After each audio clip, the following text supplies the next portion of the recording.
बुद्ध ने कहा है कि जब मैंने जाना तो मैंने पाया है कि अद्भुत है वे लोग जो दूसरों की भूल पर क्रोध करते हैं। क्यों? तो बुद्ध ने कहा कि अद्भुत इसलिए कि भूल दूसरा करता है, दंड वह अपने को देता है। गाली मैं आपको दूं और क्रोधित आप होंगे। दंड कौन भोग रहा है? दंड आप भोग रहे हैं। गाली मैंने दी। क्रोध में जलते हम हैं, राख हम होते हैं, लेकिन ध्यान वहाँ नहीं होता। इसलिए धीरे धीरे पूरी जिंदगी राख हो जाती है और हमको भ्रम ये होता है कि हम जान गए हैं।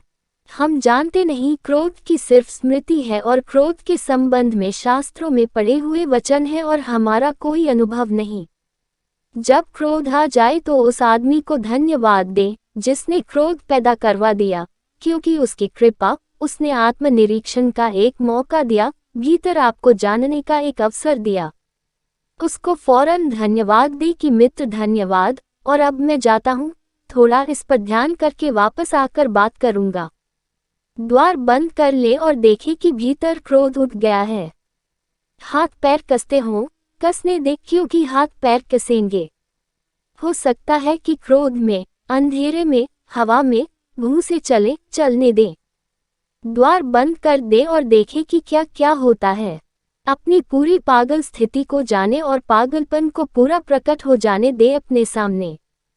तब आप पहली बार अनुभव करेंगे कि क्या है ये क्रोध। जब आप इस पागलपन की स्थिति को अनुभव करेंगे तो काम जाएंगे भीतर से कि यह है क्रोध। यह मैंने कई बार किया था, दूसरे लोगों ने क्या सोचा होगा। मनोवैज्ञानिक कहते हैं क्रोध संक्षिप्त रूप में आया हुआ पागलपन है, थोड़ी देर के लिए आया हुआ पागलपन है, क्षणिक पागलपन है। क्षण भर में आदमी उसी हालत में हो गया जिस हालत में कुछ लोग सदा के लिए हो जाते हैं। क्रोध में जलते हुए आदमी में और पागल आदमी में मौलिक अंतर नहीं है। अंतर सिर्फ लंबाई का है। पागल आदमी स्थायी पागल है, क्रोधी आदमी अस्थायी पागल है। दूसरे ने आपको क्रोध में देखा होगा, इसलिए दूसरे कहते हैं कि यह बेचारा कितना पागल हो गया है, यह क्या करता है। आपने कभी देखा है अपने को?